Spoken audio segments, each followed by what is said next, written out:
Makler Bibi ləqəbi ilə tanınan Zeynəb Qaraşova vəfat edib. Yeni Sabahın məlumatına görə bu barədə sosial şəbəkədə məlumat verilib. Bildirilib ki, Makler Bibi bir neçə müddət imiş ki, ağır xəstəlikdən əziyyət çəkirmiş.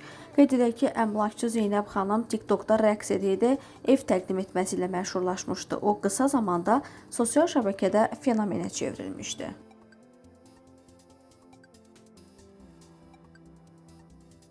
Xəzərdə köməksiz vəziyyətdə qalan 2 nəfər xilas edilib. Bu barədə Dövlət Sərhəd Xidməti məlumat yayıb. Belə ki, Sahil Mühafizəsinin Sahil Nəzarəti bölməsinə Yamaha 55 markalı Mi-912 bort nömrəli balıqçı qayığının mühərrikində yaranmış problemlə əlaqədar 2 nəfər heyət üzvünün köməksiz vəziyyətdə qalması barədə məlumat daxil olub.